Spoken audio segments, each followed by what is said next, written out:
amigos y amigas, bienvenidos a otro programa de Facetas del Terruño.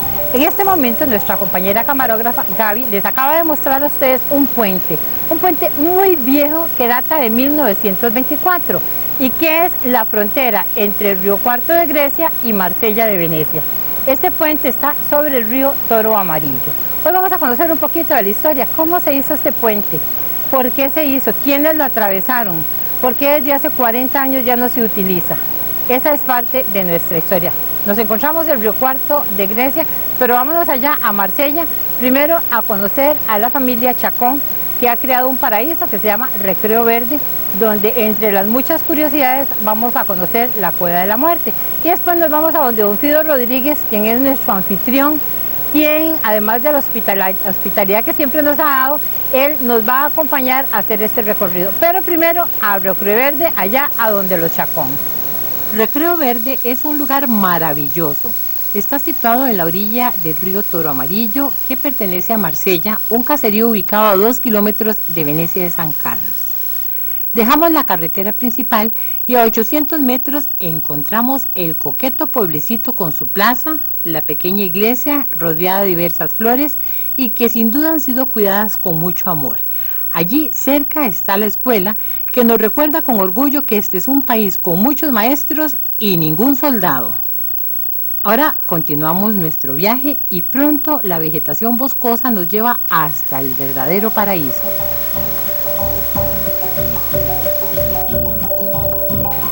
La piscina esta que tenemos acá, igual que esta de abajo, todas son de manantiales naturales, bueno, las de agua fría son de manantiales de agua dulce. Nacen aquí mismo. Ajá, de aquí mismo en la finca, en el proyecto este. Y de las aguas termales son manantiales termales de acá.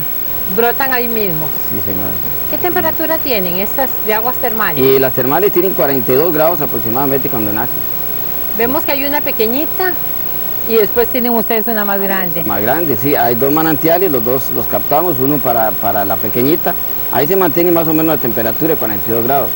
La otra, por ser más extensa y tiene una cascadita también, entonces baja un poco la temperatura, se mantiene entre los 36, 40. Dicen que son muy saludables. ¿Para qué? Bueno, por la cantidad de minerales que tienen, o sea, además de ser aguas termales, además de ser aguas calientes, son muy ricas en minerales. Por esa cantidad de minerales tienen calcios, fósforos, hierros, manganeso y bueno, muchos minerales, incluso los elementos menores, que son muy beneficiosos para la salud. O sea, todo cuerpo humano necesita de esos minerales. Entonces ahí se forma un proceso que el agua caliente expande la piel y abre los poros. Entonces los minerales son absorbidos por los poros, llevados a la sangre, y la sangre los distribuye en el cuerpo, digamos. Entonces ahí se abastece las necesidades de las personas, los que tienen necesidad de algunos minerales. O sea, que la gente además de recrearse viene y encuentra aquí que su salud puede mejorar también físicamente. Claro que sí, bueno, eso tenemos en esta parte y después hacemos un recorrido bellísimo. Conservan ustedes muchas orquídeas, mucho de todo lo que es el entorno.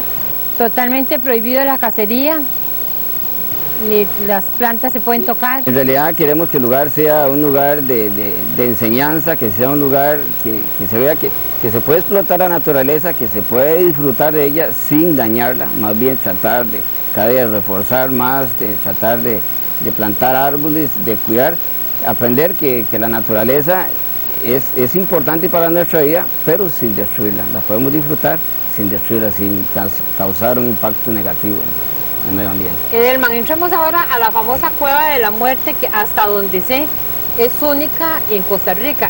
Sí, en realidad es un yacimiento a la superficie, una salida a la superficie de un gas natural de origen orgánico, es monóxido de carbono.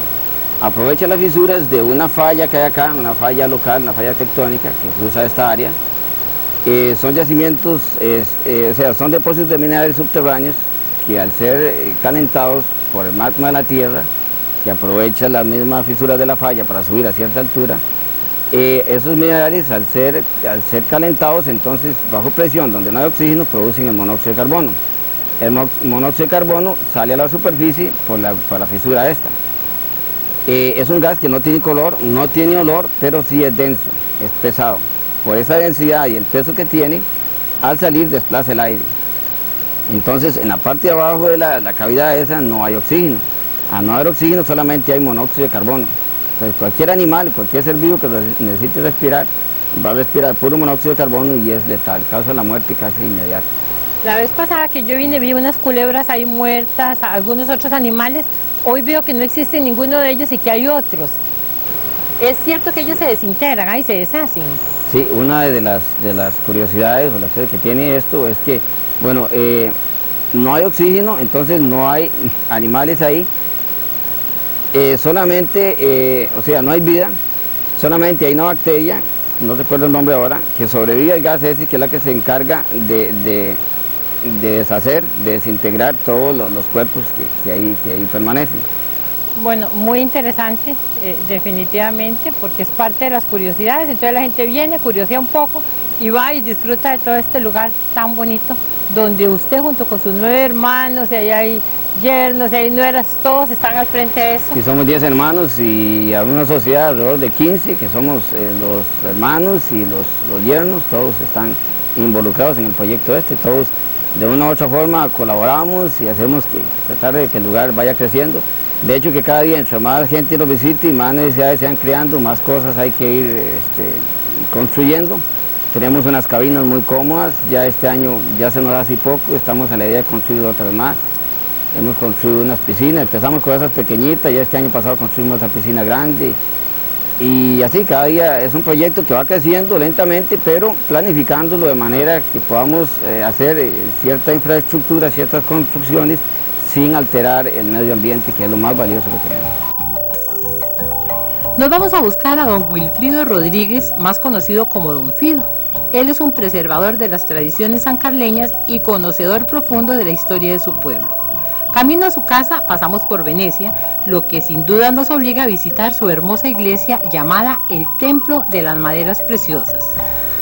Pues mira, es muy fácil hacer templos y se hacen de diversas maneras. Hacerlo bonito pues necesita de algún guía que ha tenido esa claridad de saber buscar la colaboración de una comunidad que presta sus palos, que sabe cortarlos y que sabe también armarlos aquí como edificio. Todo esto es madera, y madera preciosa, como has dicho, pero no se puede hacer esto sin esa generosidad espontánea de un pueblo que antes quería todo lo mejor para su templo, que es donde se reúne la comunidad de creyentes, donde se reúne la iglesia.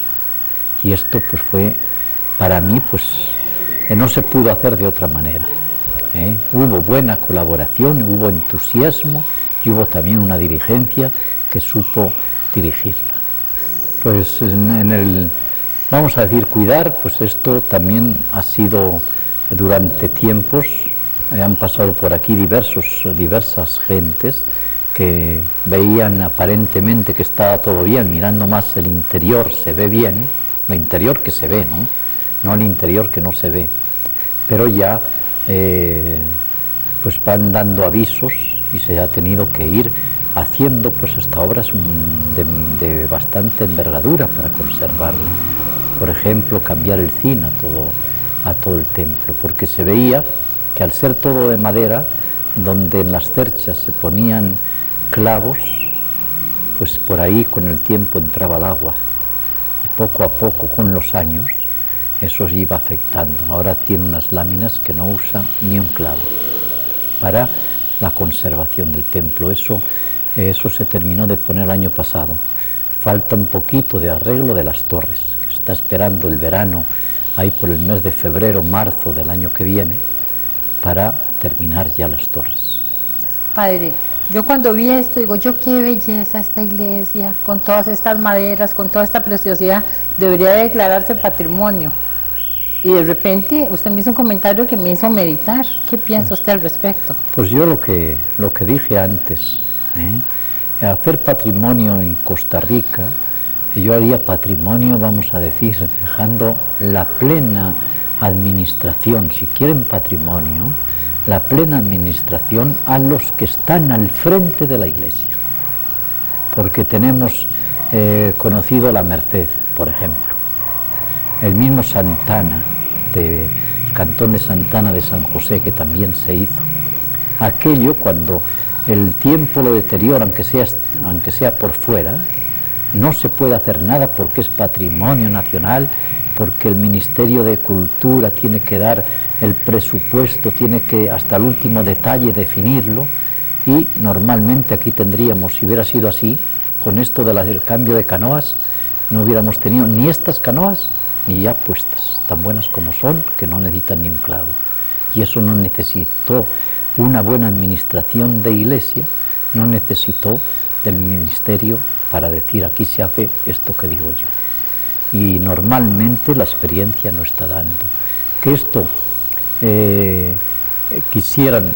si quisieran, por ejemplo, que sea patrimonio, pues tiene que ser, yo le diría también, patrimonio, la iglesia tiene su patrimonio, que lo respeten, que dentro de ese patrimonio de la iglesia que vengan convenios, pero que no sea únicamente pasarlo a monumento histórico nacional, para que después el mantenimiento, la conservación y quizá pues lo que necesita el mismo templo, no digamos la comunidad, pues vaya siendo, pues poquito a poco, vaya en deterioro.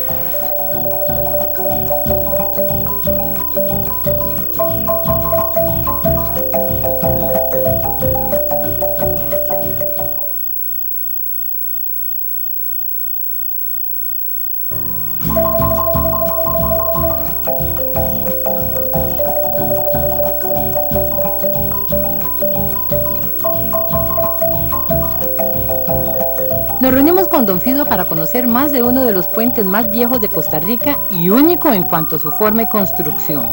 Data de principios del siglo antepasado y fue construido para unir Río Cuarto de Grecia con Marsella de Venecia.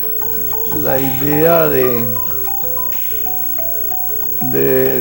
darlo a conocer exactamente es parte porque el puente pues duró muchos años al servicio de la comunidad, y luego ya entró en desuso y se deterioró, digamos, se llenó de monte, para decirlo de una manera campesina, ¿verdad? Y pues yo siempre sentí la necesidad de hacer algo por ese puente, porque realmente eso fue un esfuerzo enorme de la comunidad, tanto de Venecia como de Río Cuarto, que si en una época esas dos comunidades se unieron para hacer el puente, pues es un deber seguirlo cuidando y rescatarlo, ¿verdad? Porque es un puente que va a durar muchos años más, porque como ustedes vieron, ni siquiera las crecidas del río le han hecho mella, puentes construidos más recientemente ya no existen. Don Fido, volvamos a aquella época, aquella Costa Rica del año 1924 y antes. ¿Qué significó ese puente? Porque usted le tiene un término muy lindo. Yo llamo a este puente del Toro la segunda puerta de entrada al Cantón de San Carlos, porque fue con la construcción de ese puente pues que vino el progreso para toda esta bajura de Pital, de los chiles, digamos aquí de Guasarcas y toda esta bajura de Altamira y todo empezó a poblarse, porque con este puente el acceso a la meseta central se hizo mucho más corto.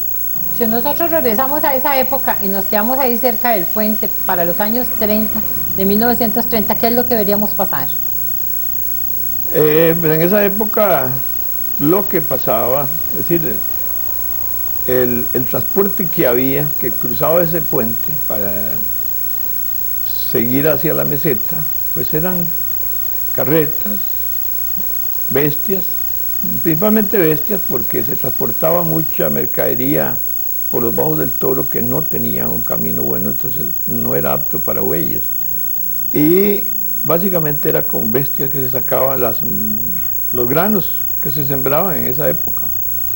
Y también se llevaba el ganado arriado, ya empezaba a haber fincas ganaderas con la construcción del puente empezó a abrirse esta zona, la producción de ganado. Y un detalle muy curioso, es decir, o muy interesante, es que, como todos sabemos, en esa época los bancos prácticamente no existían, eran unos poquitos y funcionaban allá en San José. Pero los agricultores de esta zona se iban de don Otto Copper a Grecia y sencillamente le decían: don Otto, necesito llevarme tantos rollos de alambre, o necesito llevar zinc, clavos, bueno, todos los materiales que ocuparan, porque estoy engordando un ganado para venir a pagarle. Y él sencillamente les facturaba y les entregaba. Él sabía que no quedaba mal la gente, porque no podía quedar mal, porque de dónde iban nadie les iba a hacer ese trueque, digamos, esa facilidad. Y entonces fue don Otto Copper una de las personas que ayudaron en el engrandecimiento de este cantón.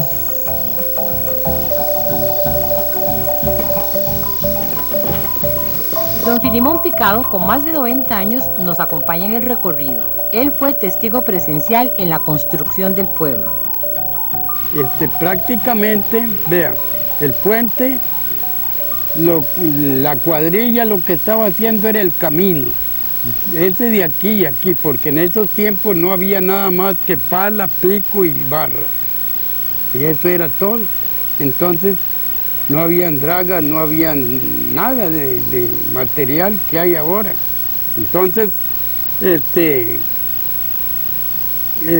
la gente, la cuadrilla estaban haciendo el camino y de San José vinieron 2 mecánicos y 2 albañiles, porque en ese tiempo nadie conocía el cemento aquí en los campos, pues probablemente ya en el interior, en San José sí, probablemente ya había, pero el cemento no venía en ese tiempo en sacos, sino en barriles de 400 libras. Entonces, el señor don Alfonso Pérez fue el que inició este trabajo. Don Alfonso Pérez era un señor que vivía en Río Cuarto, pero él tenía amistad con mi papá. Él había construido el puente de hamaca que estaba allá para bajito de donde pasa la carretera. Pero en ese tiempo este río, allá era anchísimo el peñón. Entonces él había puesto unos cables larguísimos, como de 300 metros de un lado al otro. Y ahí montó el puente de hamaca. Pero el señor que había hecho ese puente de abajo, de hamaca, era un señor muy inteligente, se llamaba don Alfonso Pérez.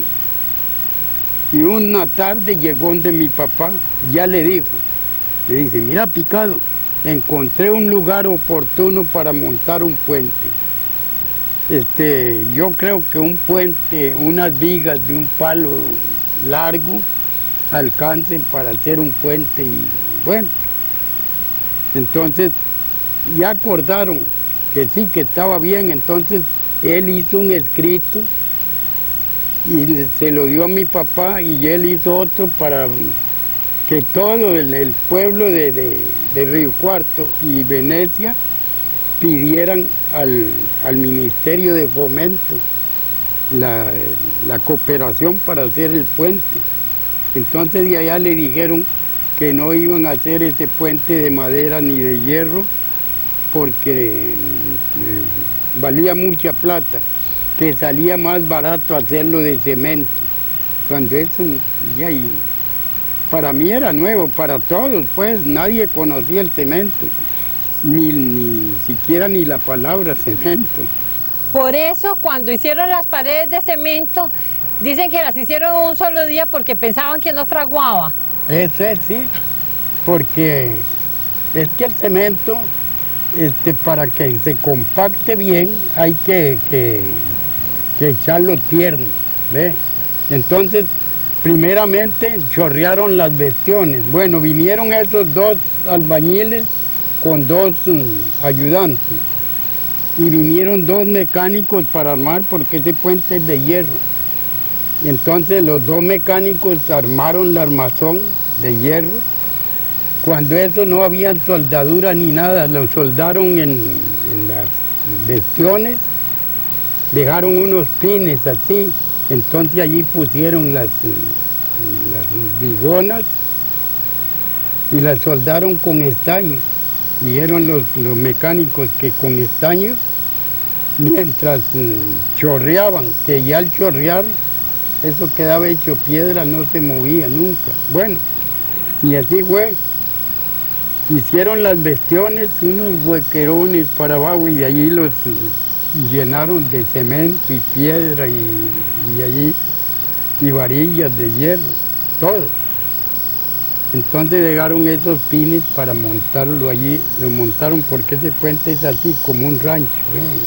Entonces, y trabajaron todo un día, toda una noche y otro día como a las 8, a las 9 ya emparejaron todo. Ya repellaron porque llenaron las cortinas estas.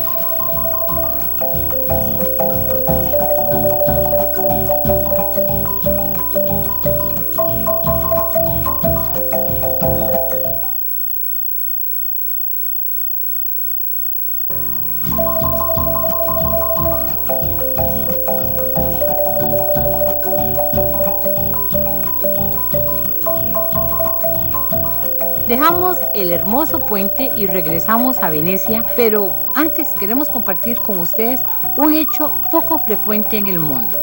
Don Fido, por su voluntad y con su dinero, ha sembrado cientos de árboles frutales para que los disfrutemos usted y yo. Esa idea pues la tenía hace varios años, ¿verdad? Lo que pasa es que no la había llevado a cabo. Y este año, desde el principio de año, se me ocurrió que lo iba a hacer, ¿verdad? Porque consideré que, porque la gente tanto se habla hoy de reforestación, de conservación de recursos, de reforestación, pues que algo se le va metiendo a la gente y considero que ya tal vez la mente está un poco preparada para no dañar los árboles, ¿verdad? Porque es increíble, pero uno corre el riesgo hasta que a alguien se le ocurra poner a arrancarlos, están en la calle.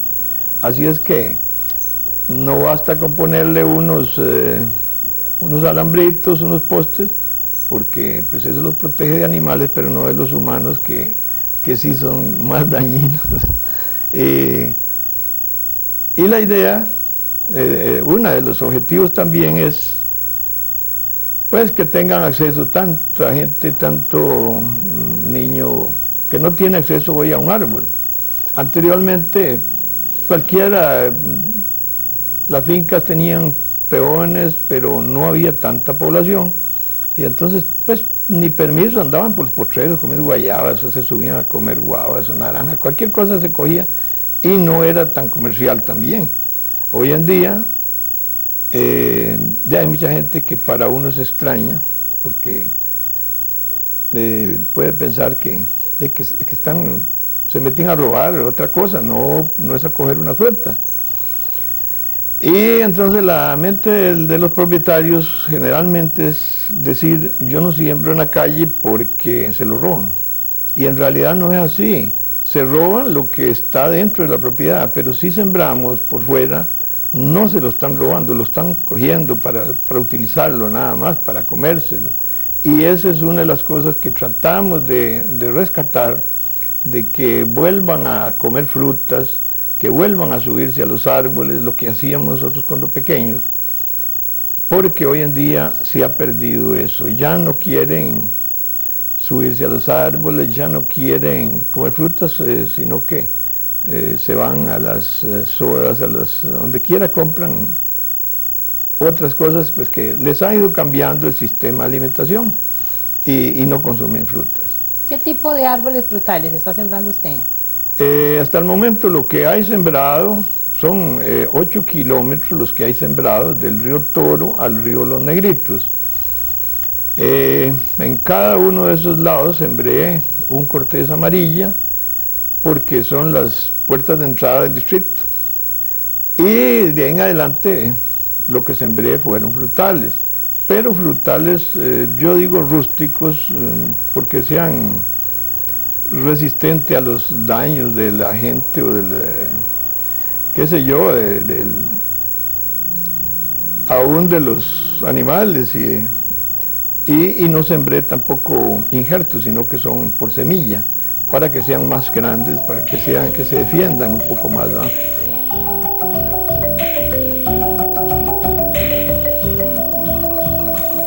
Amigos y amigas, muchas gracias por habernos acompañado en este recorrido aquí en Venecia de San Carlos. Esperamos que lo hayan disfrutado igual que nosotros. Y recuerden, la próxima semana estaremos en alguna otra parte de este nuestro hermoso territorio nacional.